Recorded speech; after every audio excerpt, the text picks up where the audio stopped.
할렐루야. 제가 여러분을 축복할 때 아멘 하시면 복이 임할 줄로 믿습니다. 여러분 행복하십시오. 성령 충만하십시오. 아멘. 함께 읽은 말씀을 다시 한번 읽도록 하겠습니다. 베드로전서 4장 7절 말씀 함께 시작. 만물의 마지막이 가까이 왔으니 그러므로 너희는 정신을 차리고 근신하여 기도하라. 한번 외워보겠습니다. 한 절이니까 한번 시작. 만물의 마지막이 가까이 왔으니 그러므로 너희는 정신을 차리고 근신하여 기도하라. 눈에 확 들어오는 표현이 있습니다. 그것은 정신을 차리고라는 구절입니다. 정신 차리고 살라라는 말씀이죠. 다시 읽어보면 이어지는 중요한 구절이 있습니다. 기도하라라는 말씀입니다. 예, 정신 차리고 기도하라고 말씀하고 계십니다. 오늘 메시지의 제목입니다. 그리고 오늘 메시지의 핵심 주제입니다. 정신 차리고 기도하라. 이 말씀에 집중해서 메시지를 선포하겠습니다. 질문이 한 가지 있어요. 우리가 정신을 차려야 하는 이유가 무엇인가 하는 거예요. 그 이유는 만물의 마지막이 가까이 왔다라고 말씀하십니다. 첫 번째 중요한 주제, 만물의 마지막이 가까이 왔다. 이렇게 기록되어 있습니다. 만물의 마지막이 가까이 왔으니, 이것이 바로 우리가 정신 차리고 살아야 할 이유입니다. 우리가 정신을 차리고 살아야 할 이유는 만물의 마지막이 가까이, 아주 가까이 왔기 때문입니다. 여러분, 이 구절은 우리에게 인생에 대해서 아주 중요한 몇 가지를 구체적으로 말씀해 주십니다. 첫째는 마지막이 있다라는 사실입니다. 여러분, 우리가 경험하게 되는 많은 일들이 있어요. 많은 현실이 있습니다. 보는 현실, 듣는 현실, 경험하게 되는 현실이 있지만 그 중에 가장 확실한 현실은 마지막이 있다는 겁니다. 오늘 읽은 말씀 가운데 아주 분명하게 돌에 새기듯 적혀있는, 박혀있는 중요한 단어가 있어요. 그게 바로 마지막이란 단어입니다. 그럼 그럴 수도 있다는 확률적 이야기가 아닙니다. 반드시 있게 될 현실을 말씀하는 겁니다. 마지막은 반드시 있습니다. 두 번째는 모든 것의 마지막이 있다라는 거예요. 모든 것이 마지막을 맞이하게 됩니다. 여러분, 이렇게 기록되어 있어요. 만물의 마지막. 만물은 all things, 모든 것, 인간을 포함한 이 땅에 보이는 존재하는 모든 것, 그 모든 것이 끝날 때가 있습니다. 어느 누구도, 그 누구도 피할 수 없습니다. 그 무엇도 예외가 없습니다. 어떤 방법으로도 이 마지막을 피할 길이 없습니다. 비켜갈 수가 없는 거예요. 거부할 수도 없습니다. 부인할 수도 없어요. 내가 부인한다고 해서 마지막이 다가오지 않는 게 아닙니다. 그런데 세 번째, 그 마지막이 가까이 오고 있다. 마지막이 가까이 오고 있다. 이렇게 기록되어 있습니다. 만물의 마지막이 가까이 왔으니. 그렇습니다. 여러분, 마지막이 가까이 다가오고 있습니다. 점점 가까이 오고 있습니다. 마지막은 우리가 생각하는 것보다 훨씬 더 가까이 있을 수 있습니다. 먼 미래의 일이라 생각할지 모르겠지만 그 마지막은 우리가 생각하는 것보다 훨씬 더 가까이 있을 수 있습니다. 점점 가까이 다가오고 있습니다. 여러분, 그러나 그때는 아무도 모릅니다. 예수님께서 승천하시면서 이렇게 말씀하셨어요. 사도행전 1장 7절에 이르시되 때와 시기는 아버지께서 자기의 권한에 두셨으니 너희가 알 바 아니요. 그때가 언제인지 너희가 알 바 아니다. 여러분, 예수님께서 알 바가 아니라고 말씀하신 건 알려고 해서는 안 됩니다. 누구도 알 수 없다는 거예요. 마지막이 언제인지 정확한 시점은 알 수 없다. 이 말씀은 여러분, 때와 시기를 알 수 없다는 말씀이지 마지막이 없다는 말씀은 아닙니다. 마지막이 있어요. 그리고 지금도 우리에게 다가오고 있습니다. 그래서 우리의 삶은요, 긴박한 겁니다. 넉넉고 살서는 안 되는 것이 우리의 인생입니다. 네 번째는 마지막이 오면 이 땅에서의 모든 기회가 사라진다라는 말씀입니다. 여러분, 이게 굉장히 중요해요. 마지막이 오면 그때에는 이 땅에서 할 수 있는 모든 기회가 다 사라져 버립니다. 마지막엔 두 종류가 있어요. 하나는 개인의 마지막, 우리가 죽는 때이죠. 여러분, 우리가 죽게 되면 이 땅에서 할 수 있는 모든 기회가 다 사라집니다. 또 하나는 역사의 마지막이 있습니다. 이곳에 존재하는 모든 것이 끝나는 날이 있는 거죠. 엄밀히 생각하면 이때는 심판의 날이면서 회복의 날입니다. 또 이별의 날이기도 하지만 마지막은 만남의 날이기도 해요. 예수님을 만나는 날이고, 또한 이미 죽어간 성도들을 만나는 날이며, 또한 성경에 나오는 인물들을 만날 수 있는 날이죠. 무한적 슬픈 날은 아니에요. 끝나는 날인 동시에 새로운 시작의 날입니다. 그래서 우리가 소망으로 이때를 기다릴 수 있는 거죠. 그럼에도 불구하고 이때는 새로운 시작이요, 회복이요, 그리고 다시 만나는 날이기 때문에 소망을 가지고 기다려야 하지만, 그럼에도 불구하고 중요한 사실 한 가지가 있습니다. 그것은 이 마지막 때는 이 땅에서의 모든 기회가 다 사라지는 날이다라는 사실입니다. 그래서 아쉬움이 남을 수 있는 날이에요. 후회할 수 있는, 후회가 있을 수 있는 그때가 다가오고 있습니다. 여러분, 이 마지막이 있어요. 이때가 되면, 이때가 다가오면 사랑하는 사람들에게 좀 더 잘해줄 걸라고 생각하지만 그 할 수 있는 기회가 사라진다는 거예요.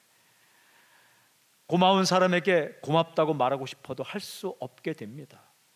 미안한 사람에게 미안하다고 한마디 하고 싶지만 여러분, 그냥 가슴속에 묻어두고 끝나야 되는 그때가 바로 마지막입니다.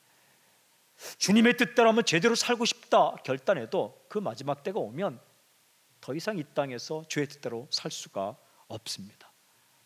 모든 사람에게 이런 날이 다가오고 있습니다. 그 날이 가까이 다가오고 있다. 피할 수 없는 현실이며 분명한 현실입니다. 질문이 한 가지 있습니다. 그렇다면 어떻게 살 것인가? 아주 강력하고 분명한 메시지를 우리에게 주십니다. 기도하라 라고 말씀하세요. 이 마지막에 다가오고 있는 유한한 시간을 살아가는 우리에게 주님은 베드로 입술을 통해서 아주 강력한 메시지를 주시는데, 기도하라 라고 말씀하십니다. 이게 큰 두 번째 메시지입니다. 이렇게 말씀하십니다. 그러므로 너희는 정신을 차리고 근신하여 기도하라. 기도, 이 행동이 바로 정신을 차리고 살아가는 사람의 모습이다 라고 말씀하십니다. 이 말씀을 조금 더 깊이 묵상하면 구체적으로 두 가지를 말씀해요. 첫째는 기도하는 사람이 정신 차린 사람이다, 이렇게 기록되어 있어요. 정신을 차리고 기도하라. 도대체 정신을 차리고 라는 말씀이 무슨 뜻일까? 정신 차리라, 이 말씀이 무슨 뜻일까? 소프로네사테라고 기록된 이 말이 무슨 뜻일까? 이 말은 엉뚱한 것에 취하지 말고 건강한 정신을 가지라 라는 말씀입니다. 좀 쉽게 번역하면 정신을 빼앗기지 말라, 다르게 번역하면 정신 나가게 하지 말라, 좀 더 쉽게 번역하면 제정신을 찾으라. 그러니까 정신이 이 안에 있어야지 정신이 나가버리면 안 되는 거예요. 정신을 빼앗기면 안 된다. 이게 정신을 차리고라는 거예요. 사람이요, 정신을 차리면 어떤 일이 일어나는지 아십니까? 무엇이 중요한지를 알게 됩니다. 사람이 정신을 이렇게 차리지 못하면 버릴 것은 안 버리고 버리지 않을 건 버립니다. 정신을 차리게 되면 무엇을 붙잡아야 되고 무엇을 놓아야 하는지를 알게 됩니다. 무엇이 정말 중요한지를 알게 되는 거죠. 이 정신을 차리면 중요한 걸 알게 된다. 여러분, 인생에서 중요한 것이 무엇인지, 인생의 이 기본이 무엇인지를 알게 하는 게 바로 기도입니다. 누가 내 인생을 이끌고 있는지 이걸 분명히 알고 고백하는 시간이 바로 기도 시간. 기도가 무엇이냐? 기도는 하나님의 주권을 인정하는 행위입니다. 하나님이 주인이십니다. 내 인생의 주인이십니다. 내 삶의 주인이십니다. 이것을 인정하는 행위가 바로 기도입니다. 사랑하는 여러분, 하나님께서 내 인생의 주권을 가지고 계시다, 결정권을 가지고 계시다, 이것을 인정하는 사람만이 기도할 수 있습니다. 이게 기도가 예배와 동일한 거예요. 예배의 핵심도 하나님은 내 인생의 주인이십니다, 이것을 인정하는 겁니다. 찬양도 마찬가지입니다. 하나님은 내 인생의 주인이십니다. 하나님께서 하셨습니다. 하나님의 은혜입니다. 라고 고백하는 시간이 바로 예배입니다. 말씀을 듣는 것도 하나님이 내 인생의 주인이십니다 라고 고백하는 시간입니다. 하나님이 내 인생과 역사의 주인이시다는 걸 인정하지 않으면 말씀을 들을 수가 없습니다. 그러나 주의 말씀을 듣고 내가 주의 말씀 앞에 엎드린다는 것은 하나님께서 인생과 역사의 주인이십니다. 이걸 고백하는 시간이죠. 이 사람, 하나님이 주인이심을 고백하는 사람, 이 중요한 사실을 인정하는 사람, 이 사람이 바로 정신 차린 사람입니다. 그러니까 정신 차린 사람은 기도하게 되고 기도하는 사람이 정신 차린 사람이다 라고 말씀을 하십니다. 여러분, 이렇게 기도한 한 사람이 있어요. 그가 바로 한나예요. 한나가 이 찬양한 그 내용이 사무엘상 2장에 있는데 2장 6절 7절 이렇게 기록되어 있습니다. 우리 함께 한 목소리로 읽겠습니다. 사무엘상 2장 6절 7절 함께 시작. 여호와는 죽이기도 하시고 살리기도 하시며 스월에 내리기도 하시고 거기에서 올리기도 하시는도다. 여호와는 가난하게도 하시고 부하게도 하시며 낮추기도 하시고 높이기도 하시는도다. 이 말씀을 유심히 읽어오면 사람들의 관심이 어디에 있느냐? 사람들의 관심은요, 여기 있어요. 죽이기도 하시고 살리기도 하시고, 그러니까 죽고 사는 문제, 죽느냐 사느냐 관심이 많죠. 또 보면 내리게도 하시고 올리기도 하시고, 내리고 올라가는, 여기 관심이 많아요. 내려가는 것, 올라가는 것. 가난하게 하시고 부하게도 하시고, 가난해지는 것, 부하게 되는 것, 여기 관심이 참 많습니다. 또 낮추기도 하시고 높이기도 합니다. 낮아지는 것, 높아지는 것, 여기 관심이 참 많습니다. 여러분 가운데 나는 그런 거에 관심 없어 라고 말씀하시는 분,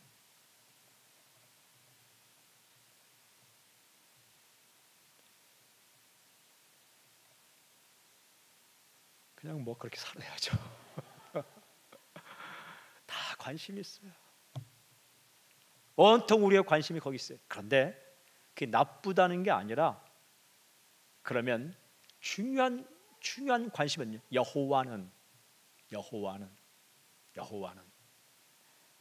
살리고 죽이고 내리고 올리고 가난하게 하고 부하게 하시고 그리고 낮추기도 하고 높이시기도 하는 분, 그분이 바로 여호와다. 여러분, 이 여호와 하나님, 우리의 하나님께 관심을 가지는 것, 이게 바로 기도입니다.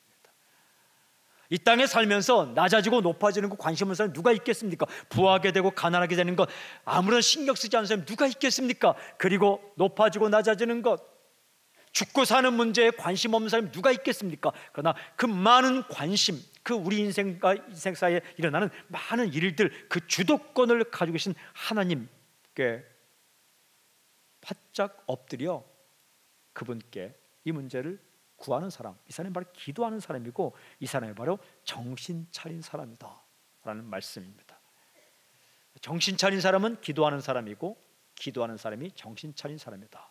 이것이 바로 마음이 슬픈 가운데 기도했고, 기도함으로 사무엘이라는 위대한 인물을 얻은 한나가 감사하며 부른 그런 고백의 노래입니다. 역사를 주관하는 분도 하나님이시고 인생을 주관하시는 분도 하나님이시다. 그래서 어떻게 해요? 중요한 두 번째 포인트가 기도의 시간을 만들라라는 거예요. 이렇게 기록되어 있어요. 오늘 성경에 근신하여 기도하라. 근신이라는 말은 어려운 말인데 쉽고 말하면 절제하여 기도하라. 절제가 뭐냐? 함부로 살지 말고 조심해 사는 거예요. 정확히 번역하면 중요한 것을 위하여 다른 것을 포기하는 것, 이게 절제예요. 중요한 것을 위하여 다른 것을 포기하는 것, 이게 절제입니다. 여러분, 시간을 함부로 쓰지 않고, 자신의 에너지를 함부로 아무렇게나 쓰지 않고, 물질을 쓸데없는 거 쓰지 않고, 중요한 것에 시간을 쓰기 위해, 중요한 일에 에너지를 쓰기 위해, 중요한 일에 물질을 쓰기 위해 몇 가지를 포기하는 것, 이것을 셀프 컨트롤, 절제라고 말합니다. 그러니까 뭔가를 포기하면 어떤 일이 일어납니까? 절제하면 어떤 일이 일어날까요?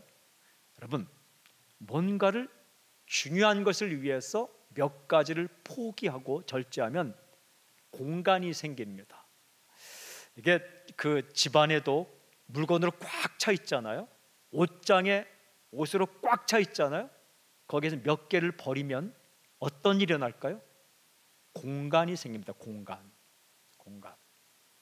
우리는 공간이 없다 하지만 공간이 없는 게 아니라 무엇으로 꽉 차 있기 때문에 없게 느껴지는 거예요. 우리 시간이 없다 하지만 시간은 모든 사람에게 하루 24시간씩 주어집니다. 근데 왜 없다고 느껴지는가? 꽉 차 있기 때문에. 그런데 중요한 일을 위해서 몇 개를 포기하면 여유 공간이 생깁니다. 여기에서 오늘 근신하여 네프사테라는 이 말은 무슨 뜻이냐? 이것은 중요한 것을 위해서 몇 개를 포기해서 공간을 만들라. 시간의 공간을 만들라. 그 공간을 만들어 기도하라. 쉽게 번역하면 기도할 시간을 만들라라는 거예요. 정신 차리고 기도하는 삶, 절제하며 기도의 시간을 만들어 기도하는 삶, 여러분 이렇게 사신 분이 계십니다. 그분이 바로 예수님이십니다. 그거 아십니까? 예수님 참 바쁘게 사셨습니다. 예수님은 열심히 사셨습니다. 베드로 사도는 이 만문의 마지막에 가까이 왔으니 정신을 차리고 근신하여 기도하라, 이 기절을 쓰면서 누구를 생각했을까? 예수님을 생각했을 거예요. 예수님은요 정신 차릴 수 없을 정도로 바쁘게 사셨습니다. 아마 여러분들이 저를 포함한 우리가 예수님의 스케줄을 따라 살았으면 우리는 벌써 정신 다 나갔을 거예요. 새벽부터 밤늦게까지 많은 사람이 찾아왔습니다. 만날 사람이 많았습니다. 할 일도 참 많았습니다. 이 베드로 사도는 예수님 가까이서 이 모습을 보신 거죠. 그런데 예수님은 항상 기도의 시간의 공간을 만드셨어요. 얼마나 바쁘셨는가? 성경을 보면 식사할 겨를도 없으셨다 이렇게 기록하고 있는 거예요. 식사할 겨를도 없었다. 그러니까 식사할 시간도 없을 정도로 바쁘게 사셨습니다. 여러분 우리가 하루에 한 3끼 급하게라도 밥 먹을 시간이 있으면 당신은 바쁜 게 아닙니다. 햄버거라도 그냥 먹을 수 있는 시간이 있다, 김밥이라도 먹을 시간이 있다, 아니면 그냥 빵이라도 한 조각 먹을 시간이 있다. 예수님은 그럴 시간도 없으셨다. 저는 묵상하면서 예수님은 김밥 드실 시간도 없으셨다. 예수님은 햄버거 드실 시간도 없었다. 그런데 예수님께서 그렇게 바쁘게 사셨지만 시간의 공간을 만드셨어요. 절제해서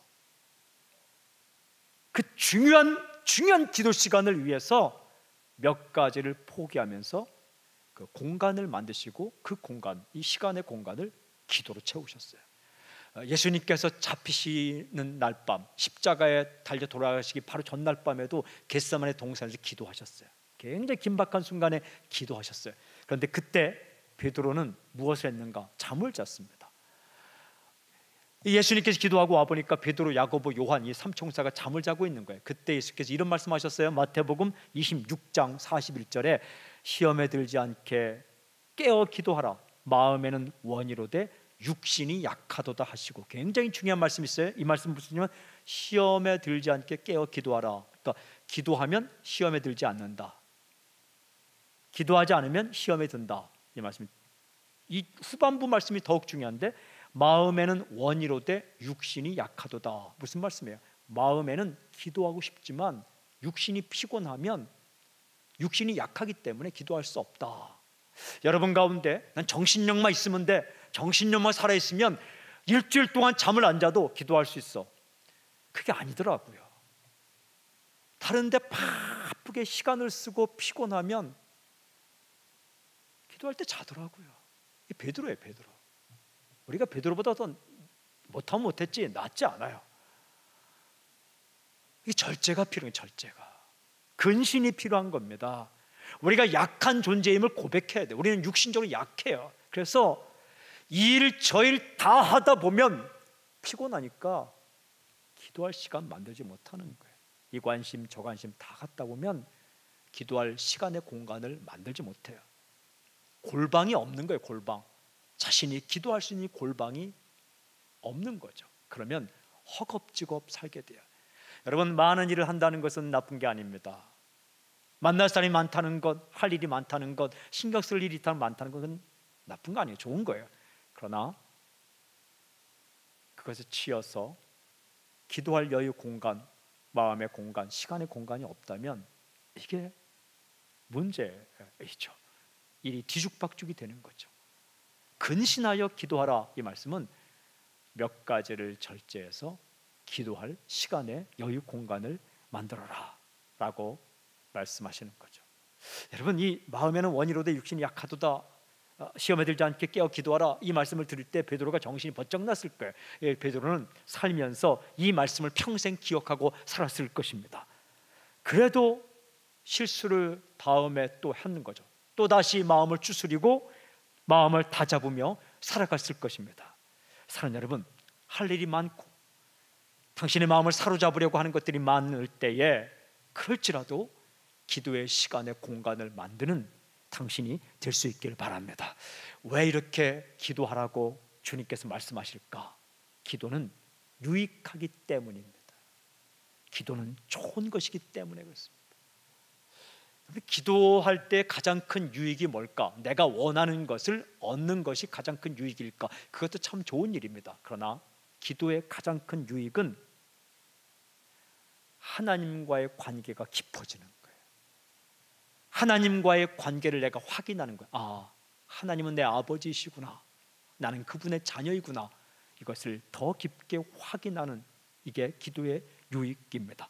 여러분 가운데 혹시 오랜 시간 계속해서 기도해도 아직까지 응답이 안 되는 기도 제목이 있습니까? 이게 내 욕심으로 기도한 것도 아닌데, 내가 기도하는 이 제목이 이루어지면 하나님 나라에도 도움이 되고 모든 사람이 도움이 될 것 같은데, 이게 오랜 동안 열심히 몇 번을 여러 번 기도해도 기도 응답이 안 된 기도 제목이 있습니까?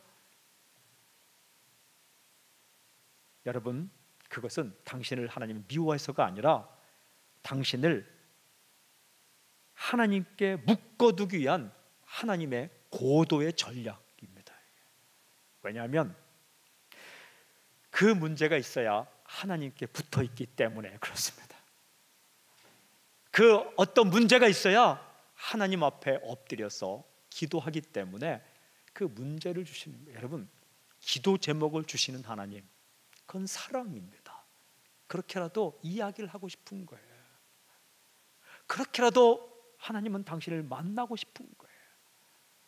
인생의 기도 제목을 주고 그 기도 제목을 들어주면 홀랑 도망갈까 봐 어떤 기도 제목은 끝까지 붙들어 두시는 거예요. 여러분, 그런데 아주 못된 내 욕심으로 기도한 제목을 오랫동안 붙들게 하면 기도하는 사람 자체도 창피해요.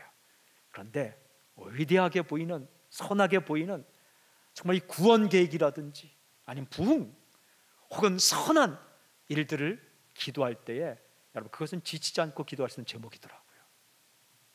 자기 욕심으로 기도하는 건요, 몇 번 기도하다가 창피한 생각이 들어요. 그런데 구원 문제, 부흥의 문제, 선한 삶의 문제, 그리고 정말 사람을 위한 중보기도, 이것은 매번 해도 그래도 주님 앞에 이게 자랑스럽고 당당할 수 있는 거죠. 근데 그런 제목들이 빨리 이루어지면 좋은데, 당장 이루어 주시면 좋은데, 이렇게 10년, 20년 혹은 30년 그렇게 기도해도 응답 안 될 때가 있어요. 그것은 주님께서 당신을 붙들어 두기 위한 하나님의 전략일 경우가 많다는 거예요. 그래야만 주 앞에 와서 엎드려 기도하기 때문에 그렇습니다. 여러분, 이게 주님께서 원하는 이 내용이다 하면 낙심하지 말고 기도하십시오. 계속 기도하십시오. 이 기도의 시간을 만드십시오. 생각만 하고 있으면 문제가 크게 보입니다. 기도하면 하나님이 크게 보입니다. 여러분, 생각하면 내가 움직입니다. 그럼 머리가 아픕니다. 기도하면 하나님께서 움직이십니다. 생각하면 닫힌 문들이 보입니다. 기도하면 열린 문이 보입니다. 생각하면 불가능성만이 보입니다. 기도하면 가능성이 보입니다. 인생은요, 인간은 99가지 불가능한 이유가 있더라도 한 가지 가능한 이유가 보이면 도전할 수 있는 존재가 인간입니다. 그럴 때 시작하는 거죠. 기도하는 사람이 위대하게 시작할 수 있습니다. 여러분, 이 기도는 상황을 바꾸어 버립니다. 우리가 기도할 때 상황이 바뀌죠. 그러나 기도하는 사람에게 오는 유익은 기도하는 사람이 바뀐다는 거예요. 참 기도하다 보면 그 사람이 바뀝니다. 주님의 사람으로 내가 변화되고 있다는 걸 알게 되는 거죠. 우리는 기도하면 주님께서 이걸 응답하지 않으면, 들어주지 않으면 어떡할까라고 생각할 때가 참 많아요. 주님이 너 아니야 라고 하면 어떡할까? 그러면 상처 가운데 깊은 상처는 하나님께 상처받는 거예요. 하나님은 내 기도를 들어주지 않았어. 하나님은 듣지 않을 거야. 그런데 기억하십시오. 하나님은 모든 기도를 다 들어주십니다. 들어주는 정도가 아니라 다 응답하십니다. 이게 처음에 기도할 때는요, 내가 이것을 위해 기도해요. 그런데 한참 기도하다 보면 기도의 제목이 바뀔 때가 있어요. 하나님, 이 사람 아니면 안 됩니다. 이거 아니면 안 됩니다. 이 장소 아니면 안 됩니다. 이 직장 아니면 안 됩니다. 내가 이거 아니면 안 됩니다. 시작했는데 기도하다 보면 하나님, 그거 아니어도 되겠는데요. 이렇게 기도의 내용이 바뀌어요. 그리고 나서 하나님은 그 바뀐 기도에 응답을 하세요. 그러니까 어찌 보면 처음에 기도는 기도에 대한 응답은 아니지만 처음에 기도하자마자 하나님이 안 돼! 라고 말씀하는 게 아니라 기도하는 과정 가운데 기도의 제목, 구하는 내용을 바꾸어 놓고 그 제목에 구하는 내용에 응답하시는 거죠. 그러니까 하나님은 100% 응답하시는 거죠. 여러분, 우리가 기도할 때에 하나님께서 아니야, 들어주지 않을 거야 라고 말씀할 때가 한 번도 없어요. 우리가 기도할 때 이건 내 욕심이구나 깨닫게 해주세요. 이건 아니구나 라고 깨닫게 해주세요. 그리고 다른 기도, 다른 제목으로 나가게 하시고 그 제목에 응답하시는 거죠. 하나님은 기도에 한 번도 거절하지 않으세요. 하나님은 한 번도 우리가 기도할 때에 책망하지 않으세요. 하나님은 한 번도 우리가 기도할 때에 비웃지 않으세요. 어떤 제목도 어떤 내용도 하나님은 비웃지 않으시고 얼굴 돌리지 않으시고 외면하지 않으시고 다 들어주시는 거예요. 그리고 마음을 바꿔놓고라도 응답해 주십니다. 여러분, 이런 과정 가운데 내가 바뀌는 거예요. 상황을 바꾸어 주시는 것과 동시에 기도하는 사람이 바뀌는 겁니다. 그러면서 정신을 차리고 살게 되는 거죠. 무엇이 중요한지, 무엇이 진짜인지를 알게 됩니다. 사랑하는 여러분, 주님은 베드로의 입술을 통해 오늘 우리에게 분명하게 말씀하십니다. 만물의 마지막이 가까이 왔으니 그러므로 너희는 정신을 차리고 근신하여 기도하라. 시간을 절제하고 이 중요한 시간을 위해 여러분 몇 가지를 뒤로 하며 기도의 여유 공간을 당신의 인생 가운데 만들기 바랍니다. 어떤 사람 말합니다. 나는 교회가 멀어서 교회할 시간이 없는데요. 여러분, 주님은 어디나 계십니다. 회사에서, 가정에서, 혹은 당신의 있는 곳에서 이 기도의 골방을 만드십시오. 장소의 문제가 아닙니다. 내가 그 주님을 만나 기도할 수 있는 그 여유 공간을 만들고 정신 차리고 주 앞에 기도하는 시간, 그 시간이 있을 때에 여러분, 이 마지막이 다가올 때 화들짝 놀라거나 혼비백산하거나 급한 마음으로 어리둥절하는 그런 사건이 없을 것입니다. 오늘 마지막이 올지라도, 오늘 주님이 오실지라도 우리가 매일 매 순간 기도의 여유 공간을 만들고 주님께서 나의 주인심을 인정하고 순간순간 기도하며 나아갈 때에 여러분, 아름답고 위대한 인생을 살게 될 것입니다. 정신 차리고 기도하는 당신이 될지어다. 다시 한번 선포합니다. 정신 차리고 기도하며 사는 당신이 될지어다. 아멘, 할렐루야. 이 시간 우리 기도하는 시간을 갖기를 원합니다.